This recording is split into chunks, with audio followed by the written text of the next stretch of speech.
All right, everyone. So hello, everybody. Thanks for joining us for this webinar all about successful grant funding strategies. We've got our presenter here today, Celia Daly with Instrumentl. She's going to be introducing herself and taking over in a few moments, but first I have some housekeeping to go over.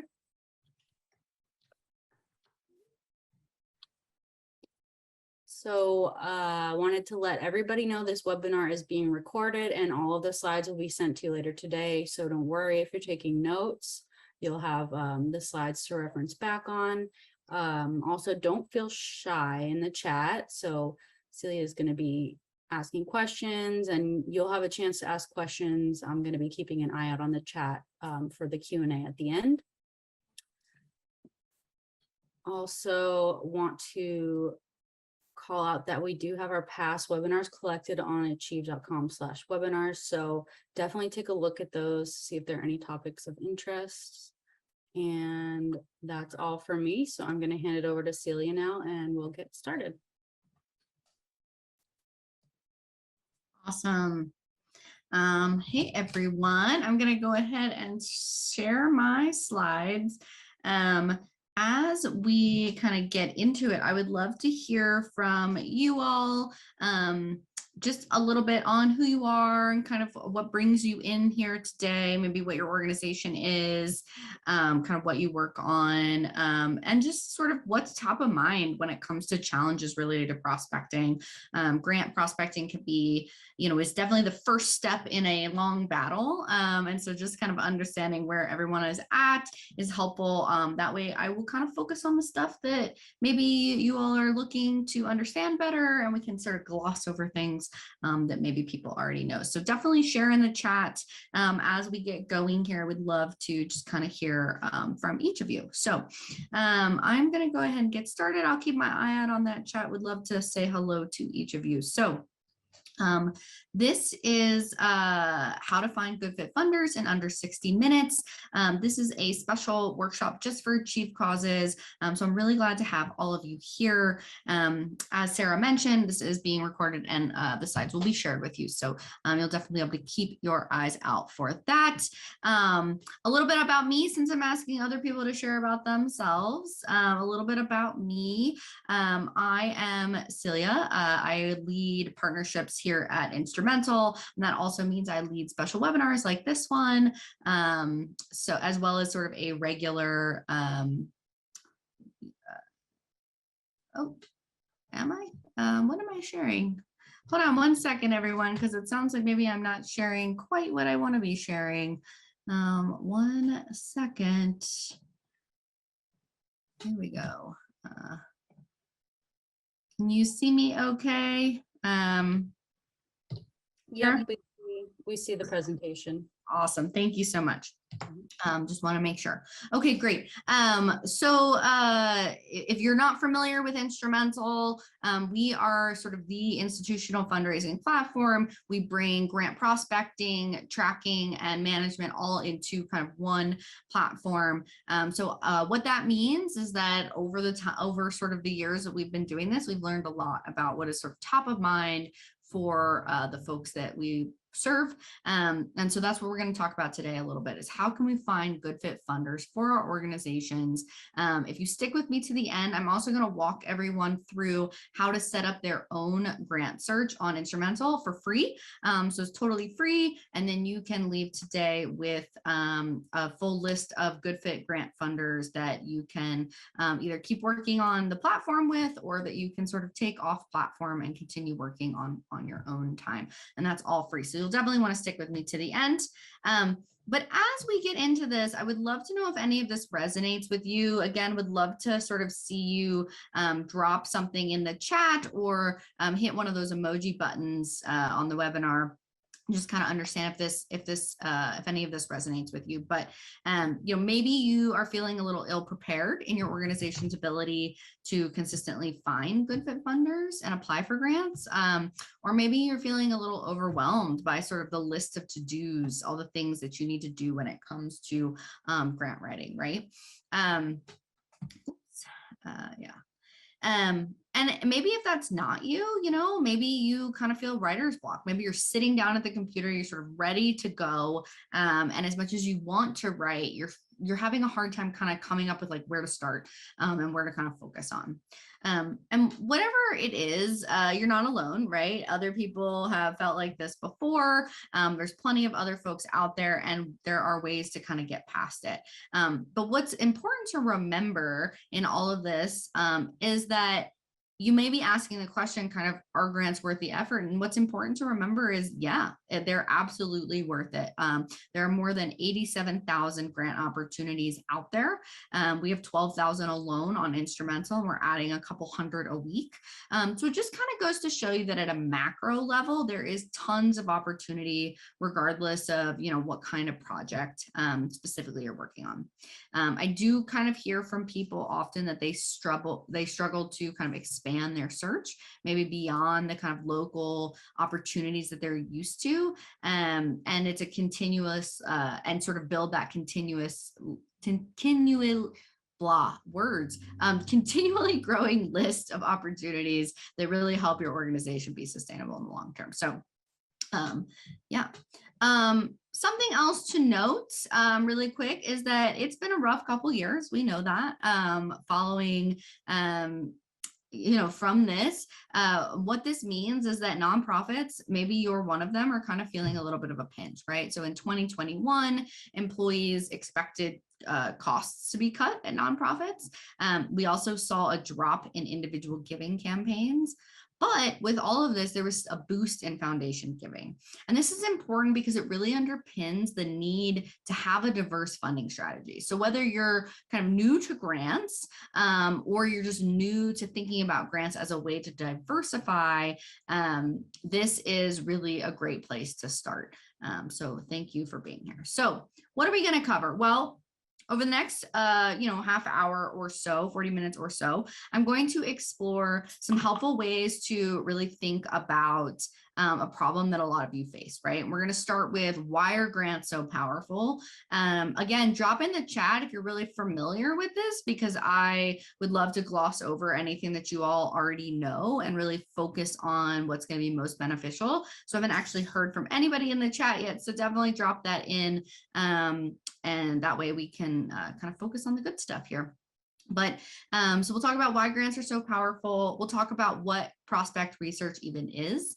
And then I'll touch on about 16 key questions to consider when evaluating good fit funders, right?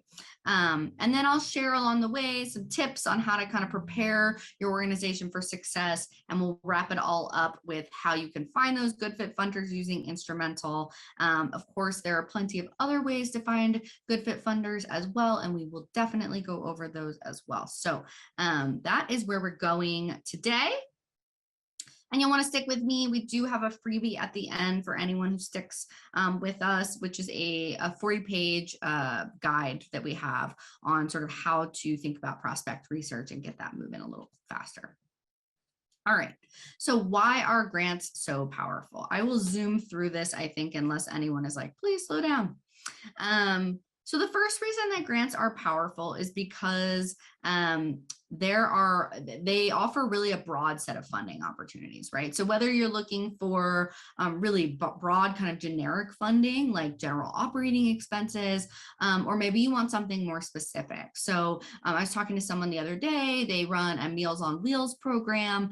They're looking to kind of build out their fleet, right? They need some additional vehicles for their program. Grants are great because you can get really specific. If you have kind of a specific need, you can get really specific and not have to compete quite as much as you might be doing in kind of like an individual donor campaign where you're up against, anybody who could possibly take those funds in, right? So that's kind of the first reason grants are so powerful, is that we have this kind of broad ability to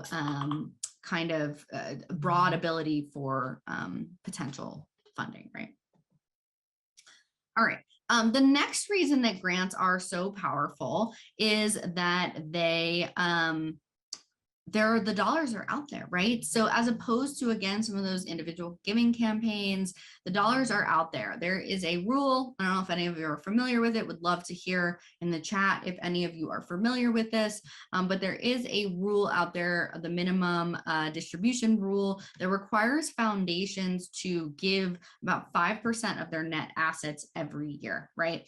And a vast majority of that is going to go to things like grants. And so that means that even in uncertain economic times, there still is this flow of funds out there when it comes to grant. As you can see, this is a great example of this. So this is actually a report from Instrumentl, but we can see the total assets of New York Community Trust is about 2.9 billion. If we multiply that by 5%, we see 146 million is what this organization is going to be required to give annually. We can actually see that they gave more than that. They gave 172 million in this year. So that just goes to show you there are plenty of dollars out there, right? Great.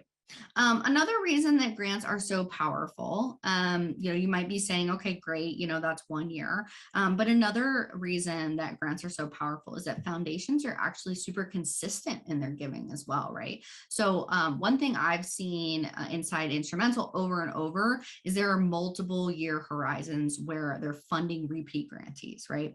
So I talk to a lot of like development managers, and something I hear kind of over and over again is that they've been holding on to these grants year after year. They've almost set up this sort of like recurring stream of funding because of the consistency in that grants. And so if you can really establish that relationship early on, this can become a really viable channel that you can work into your budget and really work to kind of plan your growth long term.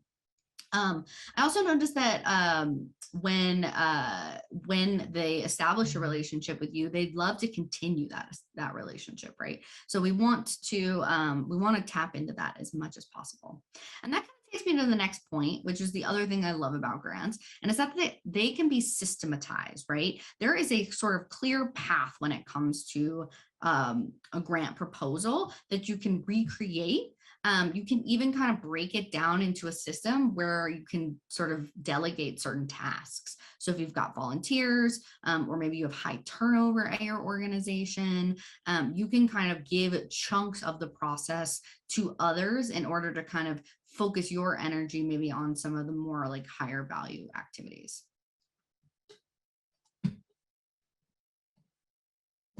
So we've talked a little bit about why grants are so powerful, right? We've talked about kind of the importance of them. I think that before we can really start talking about how to find good fit funders, we need to kind of understand what is prospect research, right? So let's get into this specifically in the context of grants, right? Prospect research is a very broad term in the world of nonprofit fundraising. But in the context of grants, we're talking about the process of finding, assessing, and qualifying public, private, and corporate foundations to pursue more strategic and planned giving. So what does that mean? Well, that means that this is just a piece of the kind of life cycle, right? You'll see this chart on the screen. You can see this is kind of like a wheel. It's going around and around. And there's sort of these different pieces, and they all sort of end up back in the same place, right? We generate our ideas, then we find our funding, we develop our proposals, we submit our proposals, and hopefully once we win it, we then have to manage the award, and it starts all back over again, right? So today we're really talking about that bottom right corner, that kind of greenish, yellowish arrow here, which is the finding of our funding. And with a good prospect research system, organizations can actually really get away from being so reactive and instead have that sort of steady influx of funds so they can focus on their work and also kind of bring in fundraising without, sort of going emotionally bankrupt, right?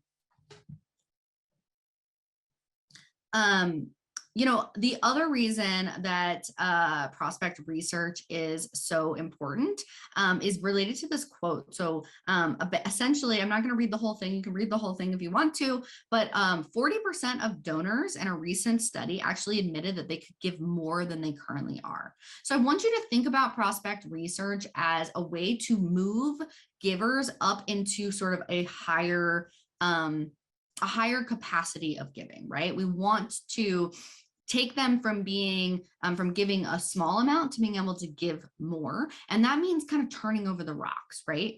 The story that I love to tell here is we had a client, and that client was starting their own nonprofit, right? They had spent years volunteering at a foundation and with a sort of different nonprofit, and they were finally kind of going to go out on their own and start their own nonprofit. And so as they were doing that, they started actually using Instrumentl to kind of try to figure out what grant opportunities were out there for them. And what they found is that that organization that they had worked at, volunteered with for a decade, actually made grants, and they had no idea. And it was never something that had ever come up. You know, they knew they had great programming, but they never really had understood that that grant was there. And because of that, once they identified that, they realized they knew, you know, the people making the decisions over there. And so they were able to kind of tap into that and get some fundraising, right? And so this is what I'm talking about, where prospecting is so important because it allows us to find funders in our own backyard. We don't have to necessarily play this like huge game where we're competing on an international or national level. We can actually find funders really close to us if we have really good techniques of prospect research, and we're really focusing our efforts and our processes around that, right?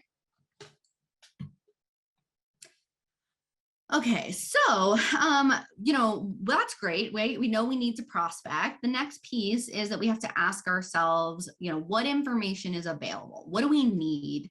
There's a lot of info out there, right? And I find that a lot of the time that I'm talking to people who they're just not sure what's important, what's relevant, you know, how do I kind of dig through all of this data to pull something out that's actually useful in my decision-making process. So on this slide is a couple of things that I think are most relevant when sort of starting to assess good fit funders.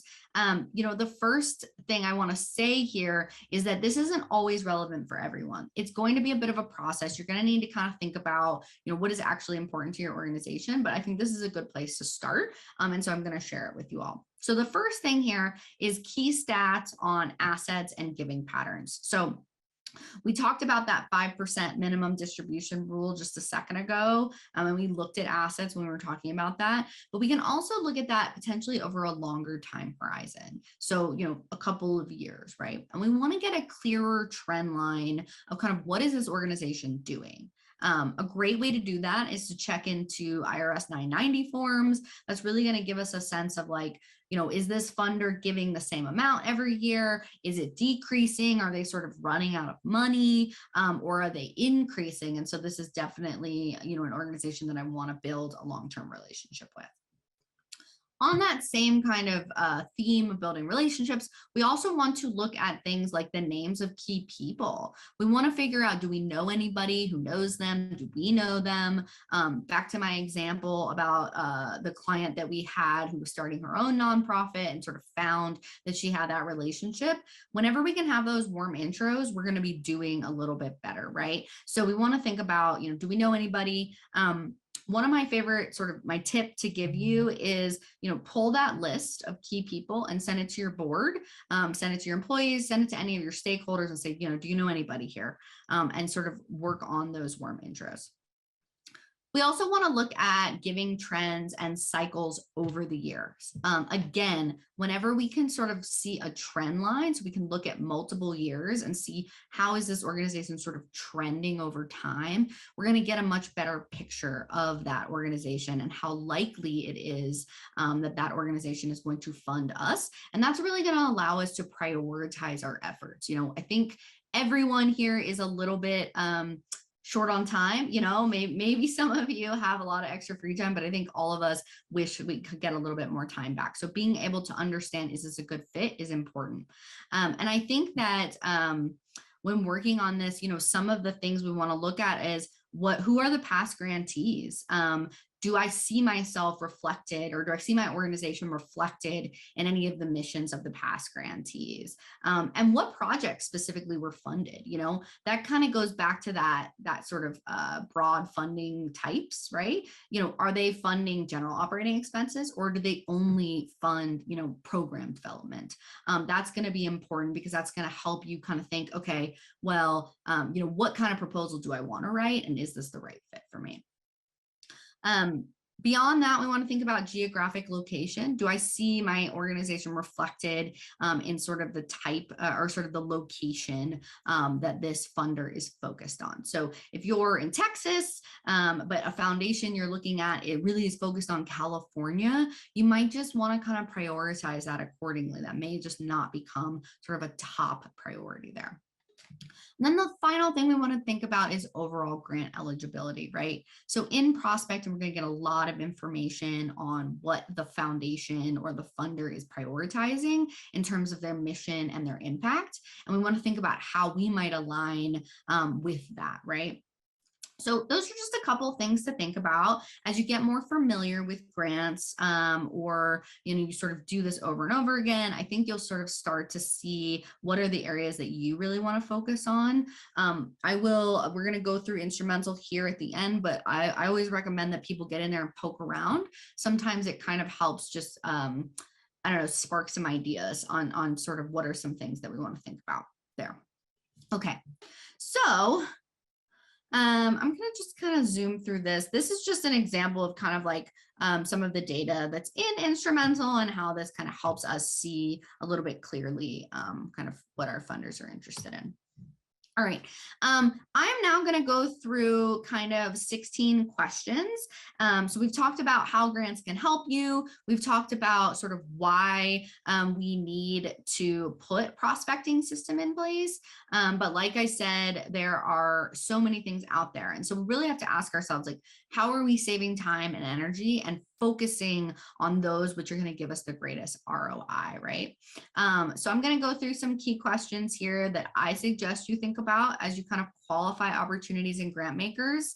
Don't feel like you need to rush to write it all down at the end. Not only are we going to share these slides with you, but at the end, I'm also going to give you a freebie, which has all of these questions and a lot of other kind of helpful information in it as well, which you can use, you know, on your own time in whatever capacity makes sense for you. All right, so a couple of key important questions to ask, right? So at a high level, we want to start really broadly. We want to understand, is this grant maker aligned with us? You know, this goes back to that eligibility. Do they have a complementary mission? And further, does the specific grant align, right? So sometimes these organizations are really broad in scope. They have tons of different goals. So we want to make sure that we're kind of digging into the RFP itself and really identifying kind of where we match up in that sort of past giving behavior, right? Beyond that, we don't want to ignore the details. So eligibility requirements, things like geography, if they don't give to anybody in Texas and that's where you're based, you know, you want to sort of throw that out. And the goal here is that we really want to get away from trying to fit the square peg into the round hole, right? We want to get to a place where we feel like, we've got enough opportunities that we can pass on things that aren't a good fit quickly, and we can really kind of focus our energy on those high potential opportunities and not get sort of pulled into that rabbit hole. So that's where we're going. We also want to think about sizing. So we want to understand, you know, what size of grant is available. If I am a fund or if I'm an organization and I need $50,000, I may want to focus on the opportunity where I have the option for $10,000 versus an opportunity that's 1,000, right? And so thinking about that sizing is going to be really important in helping me kind of prioritize how I want to do that. We also want to think about what it's used for, right? So this goes back to what I was saying earlier. You know, if I'm a Meals on Wheels program and I'm really looking specifically for kind of a capital infusion for a capital project like a fleet of vehicles, I want to make sure that I am working on grant opportunities that are going to allow that as be part of the use of funding as well. All right. Beyond these kind of high level RFPs, we also want to ask some questions about the median giving, right? So grant sizes can vary. So knowing where the median giving amount is really going to help you understand, are you in the same ballpark? Even better when we can look at the median giving over a period of time. Again, when we look at multi-year data, we're going to be in a much better position than if we're thinking about just a single point in time. We're going to see a full picture versus just kind of like a blip, right? So we want to see things like, is this organization increasing their giving, decreasing their giving? Will there be an option for another grant in the future, or are they sort of, headed down, right? So steady to incremental growth is really what we're looking for here. All right. Then we want to think about giving history. So we want to look at that, and maybe it looks good. Maybe we can identify other similar organizations that have previously gotten funding. We want to see if our geographic location is represented.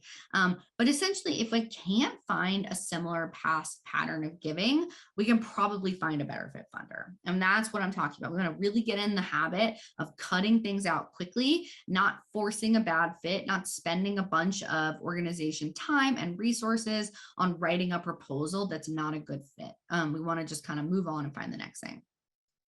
Another area that I really like to highlight here is thinking about what percentage of the grantees are new grantees versus repeat grantees. What I mean by that is, what percentage of funds are going to organizations that are brand new, that are sort of taking a chance on something else versus, being sort of a repeat ongoing relationship. And that's going to tell me two things.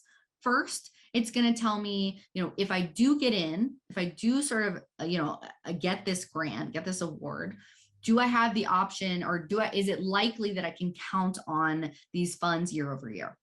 The second thing it's going to tell me is how competitive is this opportunity. My kind of line in the sand that I like to provide to people is, if it is below 30% new grantees, so less than 30% of the funds allocated annually are going to new organizations, then we just want to be a little cautious, because what that means is it's going to be more competitive. That means there's going to be tons of organizations that are going for a small amount of money. So I like to sort of recommend that people look for that like 30 to 50% range of sort of new grantees as being kind of the key point there. And the way we do that, again, is we're looking at time. We're looking at 990 data, and we're saying, okay, what has happened over time here? Beyond that, we want to know how the median amount changes for new grantees versus repeat grantees. One problem I think people run into is they look at 990 data, they pull out a median, they say, okay, generally the middle sort of the road grant amount is $15,000, but maybe what they don't realize is that that's for repeat grantees. That's for the people and the organizations that have proven themselves time and time again, and that maybe for new grantees, it's more like 5. And so that's a good thing to know, so that you're asking kind of the correct, you're asking for the correct thing when it's time to do that. We also want to ask questions about whether or not this organization is giving based on kind of my area of interest. And we can do that with NTEE codes, right? So we can look up and sort of see, which sort of buckets does this organization give to. Cool. And then the last 3 here, they're perhaps maybe the most important. So I really want to kind of pause on this for a second and kind of draw your attention to this, because we've talked a lot about, these very kind of granular things like, geographical, or how much are they giving? Are they giving to other organizations like that? And that's all questions about the funder. Those are really important, but we also need to kind of look in the mirror, and we need to ask ourselves, like, what capacity do I have at my organization to meet this requirement, whether that's the proposal or then the like post-award reporting requirements. We don't want to bite off more than we can chew. We don't want to set ourselves up for failure. And so you need to sort of understand, you know, do we have enough bandwidth to take this on? General rule of thumb, the longer the RFP, the more in depth the reporting requirements are going to be. So we just want to think about that. We just want to make sure that we're sort of taking into account things like what we're capable of as an organization. So we want to answer questions like, do we have enough bandwidth to take on the application? Can we meet the reporting requirements that are outlined by the funder? And does the RFP potentially even have areas that we can repurpose either in the future or from past proposals? So those are important things to ask as well. Awesome. So we have talked so far, we have gone over kind of why grants are so important. We've talked a little bit about prospect research and why that piece is so important and kind of how we're going to think about that as a way to sort of move foundations into higher levels of giving, right? And then we've talked about some of the really key considerations, the key questions to ask. Again, I gave you 16, that's a lot. My recommendation would be go through those and pick out 3 to 7 if you're brand new to this. And if you're sort of more intermediate, maybe that's 7 to 12 of these that you want to make sure you're answering every time you're reviewing an opportunity. So we talked about those things. Let's talk about some actual strategies now on how to do prospect research in a way that's efficient and that is going to output something that's really beneficial for our organization long-term. And whenever I get to this, I like to kind of stop on this slide and I like to think about this quote a little bit. So the quote says, you do not rise to the level of your goals, you fall to the level of your systems. Your goal is your desired outcome. Your system is the collection of daily habits that will get you there. So what does that mean? Well, it means that sometimes we have lofty goals. Sometimes we say big things. You know, I had a grant, a development director not that long ago tell me something like, you know, our goal is that we want to 2x our funding next year. And I said, okay, well, how are you going to do that? You know, what's the plan? And they were like, I don't know. That's not a great place to start, right? We don't want to set ourselves up for failure by setting goals that we don't have any clarity on, like, what are the steps that are going to take to get us there, right? So we really want to think about putting those steps in place so that we can look at them and sort of track and say, you know what, that step maybe took a little bit longer than we thought. Next time, let's allocate more time to that. Or, you know, we actually didn't need to do this other step at all. So let's cut that out. And we're iterating on that. But that requires a little bit of attention. It requires sitting down, blocking some time, and just saying, to get from, you know, I sat down at my desk to award granted, what needs to happen? What are the 10, 15 steps that need to happen there in order for us to get there? And then we can start saying things like, we want to 2x our funding, because we'll say, well, if I want to 2x my funding, that means I need an extra person to do these things, or I need to allocate some time differently because I know how long it's going to take. So we want to always be kind of thinking about the system and not so much just kind of flying by the seat of our pants, right? Okay. So here we are. This is why you're here. How do we find good fit funders? I am going to have show everyone kind of just how easy this is. This is going to get interactive. I hope you'll follow along with me. If you don't want to follow along with me, that's totally fine as well. But I will say that anybody who does follow along with me today is going to leave here today with a list of good fit funders that you can use into the future, all active opportunities, so you can sort of start your process today. So we're talking about how to find funders. So where do we look, right? Where are some good places to look? These are some things I really like. I would love to hear in the chat if anybody feels like sharing maybe some places that you all look for grants. Honestly, I think the easiest way is with Instrumentl. I'm very biased, of course. There are tons of other ways, but I will show you in a minute just kind of how this process works and why I think it's a little bit easier than some of these other options. But other places to look: Google things like grant funding, search terms like grant funding for, and kind of just putting in your organization's mission is a great place to start. Candid's fantastic. ProPublica is fantastic. You can also start looking at 990 forms if you know what you're looking for. That can get a little bit tricky, I think, to dig through all that data. I also like to look at other similar organizations. So if there's an organization that I know that's very similar to my mission, I might kind of reach out and say, like, where are you guys looking? What's up with that? And that is a nice way to just kind of get a little bit of like a warmer kind of lead, right? There's other paid databases as well out there. I would always recommend, if you're new to this, that you try some different things out. Some organizations do give you free trials. Instrumentl is one of them. Others, it is pay, but maybe a little, not too expensive. But try some stuff out and really see what works for you, because again, we're putting this into a system. This isn't just fly by the seat of our pants, right? We want to have a bit of a system. And so that means trying some things out and figuring out what works.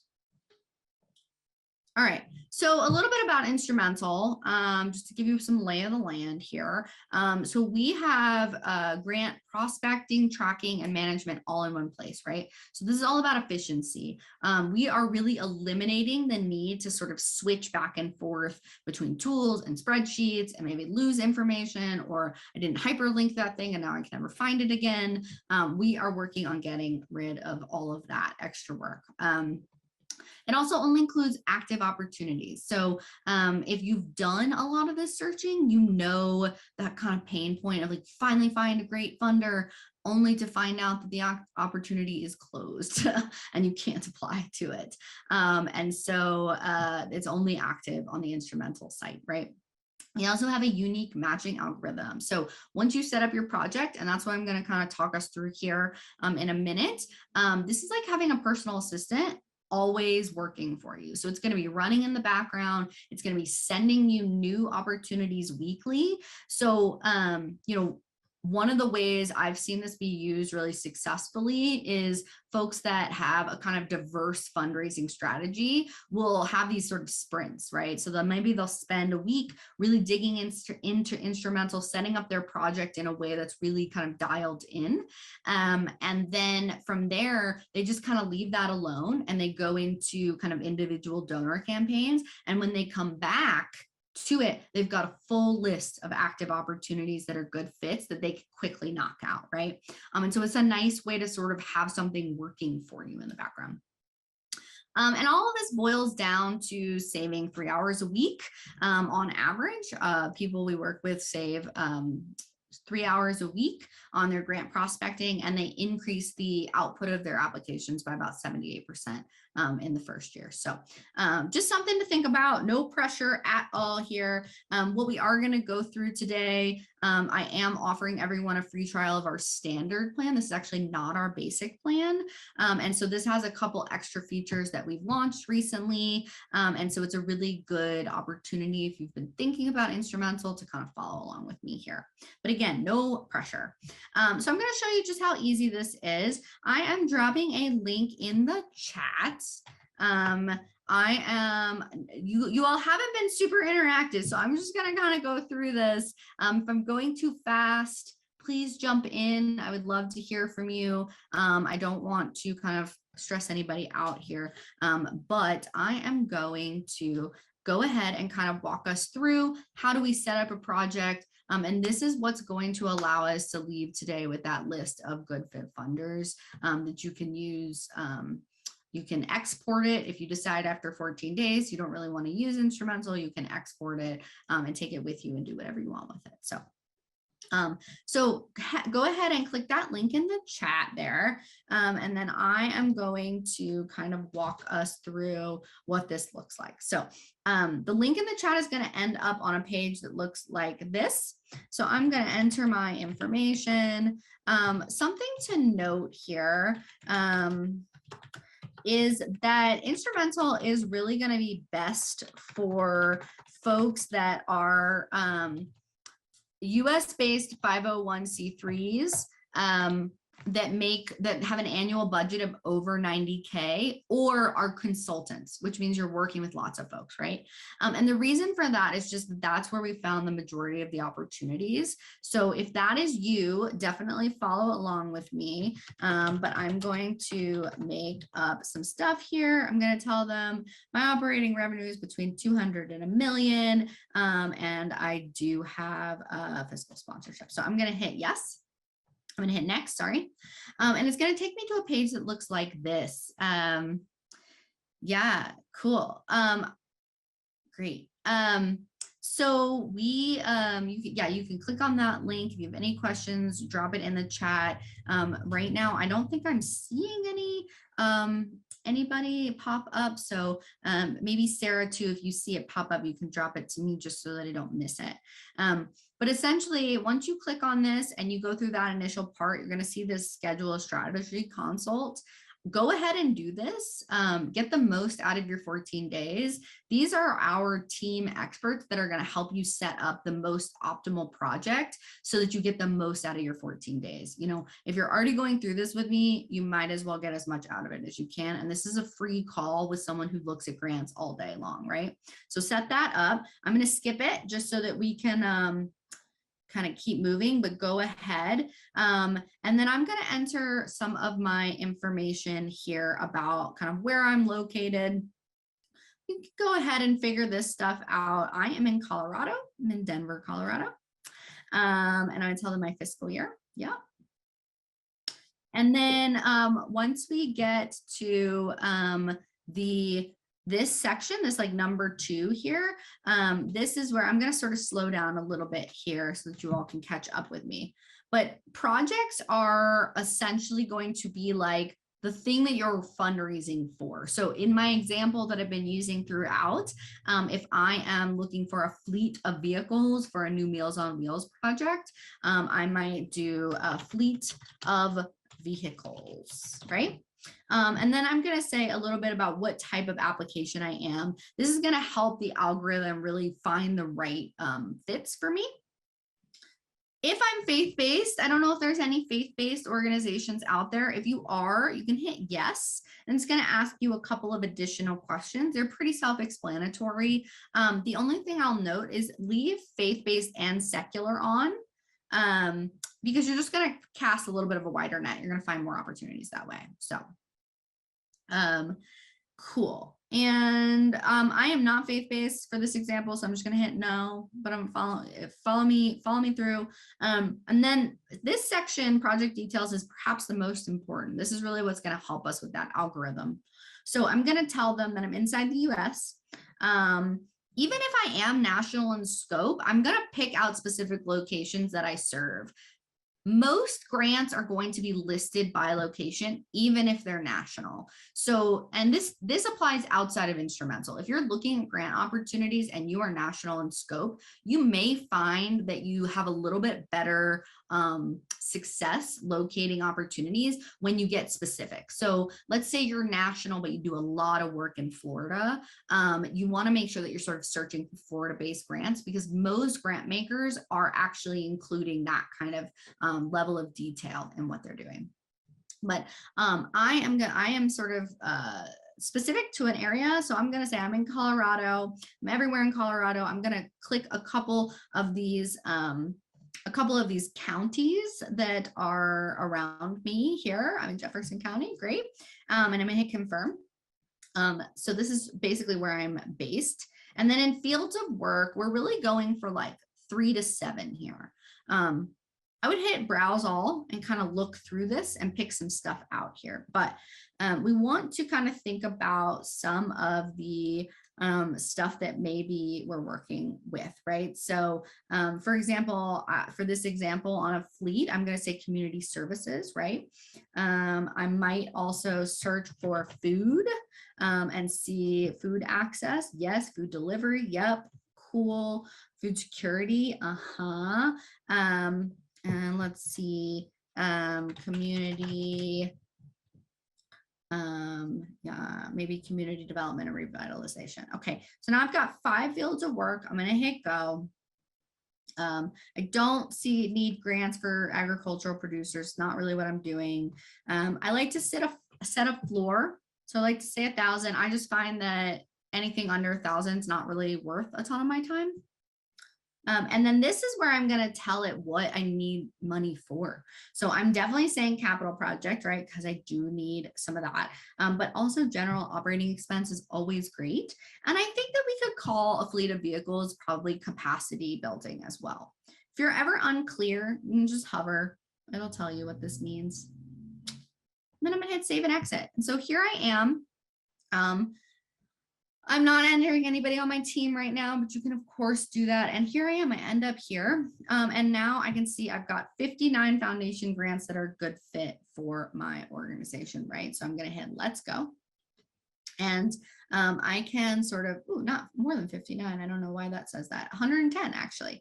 And so I can look through here now and I can see sort of what's going on. So this might look like a little bit like an email inbox, and you should think about it like that too, right? This is sort of like an email inbox with just good opportunities, good grant opportunities. So I can kind of flip through here, and you can see as I flip through on the right side of the screen, things are changing. So as I click on this, as I go to the right side, I can see more about this organization. I can see kind of where they're giving, what their median amount is, and then I can read a little bit about what they're focusing on. They're both focused on health and wellness, children and youth, homelessness, hunger. This is really kind of matching up really well with what I am interested in. It's also going to tell me about eligibility. So really quickly, now I know, do I match this or do I not match this? Beyond that, I want to show you this 990 side of things. So this was the funding opportunity we were just in. Now I'm just clicking this funder 990. And as I scroll down, you're going to see I'm getting all of this information that's really important. Look at that. This is how much they gave in 2020. That's great information. 1.4 million. Fantastic. I have contact information. I've got all those key people. Again, I'm going to send this list to my board and see if there's any if there's any opportunities for warm intros, right? And then now I get down here into these stats, and what this is doing, if you're familiar with 990 data, it's pulling all that data out and it's dumping it into a system where I can visualize it. So what would have taken me hours to kind of go through, add everything up, do an average, then go through the next year, add everything up, do the average. And now I'm seeing this in about 3 seconds, right? And in 3 seconds, I can say, well, you know, this organization's been a little bit all over the place. Mostly it's kind of stabilized here in the last year, where the median and the average are kind of near each other, and they haven't been totally drastically changing. So that's great, because what that tells me is this organization does still have some funds, right? They're not completely bottoming out and hitting zero. I can see sort of, again, those median amounts, just going to help me prioritize. Down here, I can see geographical location. So here we go. This organization is very focused on Colorado, right? And then I can actually even go like this and say, okay, Access Housing of Adams County. I actually know those people. That's great, you know, and sort of what did they get? How much funding did they get? And what was the purpose of that funding, right? So really quickly, I can see, you know, they're doing some hunger programs. I don't see anything specifically about like a Meals on Wheels. So it might be something I want to dig into a little bit more here. Finally, I can see that repeat grantees. So here we go. In 2020, 90% of the funds that they gave were to repeat grantees, which means this is going to be highly competitive. If I want to apply for this year, I might be up against a large amount of people with a very small amount of funds that are available to me. So this is certainly something to consider. However, over the last 3 years, it's actually closer to about 46%. So something to kind of consider and maybe dig into a little bit. And if I want to dig into it, I can hit save. I can sort of hit planning, and I can add a note. So maybe I'm adding a note for one of my coworkers that says, we need to understand more how they consider repeat versus new grantees. What does that do? Well, when I go into my tracker, here's the grant we were just looking at. And I can see that note. Oops, yep, I got it. Thank you, I got it. I can see that note that I left. I can create a task. If I actually want to create a task that says review repeat grantees, I can actually create a task for myself or one of my team members. I can upload some documents. I can also decide what cycle I want to do. So the LOI is due on May 15th. Do I potentially want to do a different cycle? I can add that as well. Then I hit done, and now it's right here. I've got all that information here. This information continues into the sort of through the full application submission phase and into sort of post award grants. So I haven't seen any questions in the chat. I will assume you're all following along just fine. Oh no, somebody's chat has been disabled for most of the webinar. That's a bummer. Joe, no worries. If you find that you have additional questions, let's go back to the slides and I will share my contact information, and feel free to reach out to me at any time. I'm happy to kind of help you walk through it as well. But yeah, definitely take advantage of those 14 days. And the standard plan has got a lot of really cool features. One thing that's worth looking at is the calendar view, which is great because I can see kind of all the due dates and everything that's coming up. And that is going to be specific to the standard plan, which I'm offering you all today. So, all right. So we've gone through a lot of stuff today. Let's recap it really quick. So let's think about, our takeaways. First of all, grants are a great way to diversify our funding, right? It gives us more options. We have a net, what's that saying? No, don't put all your eggs in one basket, right? Second, Instrumentl really can help with a lot of the heavy lifting here, right? We can really speed this up, and you can use that to really kind of turbocharge your process. If you learned something new, I would love to see you on another one of our events. I'm going to drop a link for that in the chat as well. We do tons of events. Some of them are led by me. A lot of them, most of them are led by experts, bestsellers, writers, trainers. We have an awesome session next week with Meredith Noble on, how to find good fit funders using a funnel method that she uses and how to stand out. So if you want more information around this, definitely check that out. We also are going to do a live proposal review. We're doing a fireside chat with Dr. Bev, who wrote Grant Writing for Dummies. So we've got a lot of really good stuff coming up. So you'll want to check that out for sure. And those are all free, by the way. And then here we go, freebies. So this is a great part, right? So we've got some freebies. This is that go versus no go grant RFP evaluation tool, which is a mouthful, but it is a great 40-page document. It's got those 16 questions that we ran through earlier in it. So this is something you can download, you can keep it forever, and whether or not you're focusing on grants today or into the future, you can always revisit it. So that is that. I think we are right at the end here. I didn't see any questions come through the chat, so I don't know if you all have questions, but we do have 3 minutes. If anybody wants to throw some questions at me, I'm happy to answer them. Otherwise, feel free to follow up with me directly. Always happy to connect. Celia, I have a question actually. Cool. Do you think all organizations should have a grant writer on staff, or do you think the tools out there like Instrumentl are making it easier for anyone on an organization's team to be a grant writer? Yeah, I think that's a really good question. I think it's going to be specific to the organization.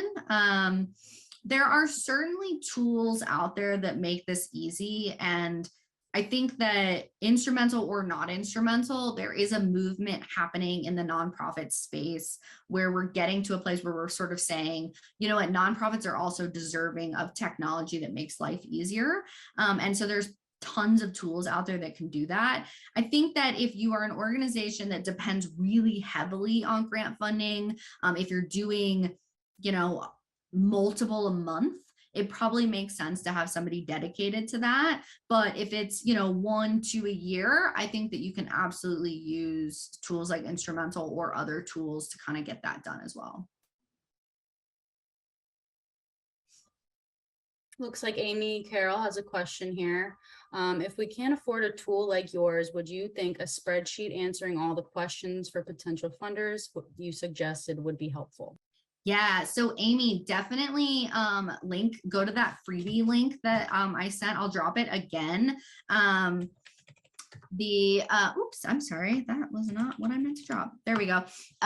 Go to that link, because that is going, that document, that guide that we're going to send you has a decision matrix in it. So it's going to sort of talk to you about like, how do you set up those questions and how do you rank those to kind of spit out a score. It's something I use all the time when making decisions, is like, how to, what are my criteria? How am I weighting that criteria? And then ranking everything and letting it just literally tell me like 80, 75, 60, whatever. And then that really helps me prioritize. So I would definitely check that out. I also saw Anita. I'm just going to address Anita's question. This offer is available for the next week or so. However, at any time that you want to sign up for a free trial, you can do that. We just change kind of what level of subscription is available from time to time. So for the next like week or so, the standard plan will be available, but you can always try 14 days free just by going to instrumentl.com. All right, it looks like that's all we have in the chat. Thank you, Anita. Thank you, Amy, for interacting. And thank you, Celia, for hosting and presenting all this information today. Everybody keep an eye on your email for follow-up and the slides, as well as all the links that Celia shared today. Awesome. And all those links will also be in the deck as well. Great. All right. Thank you, everyone. Thank you so much. Bye.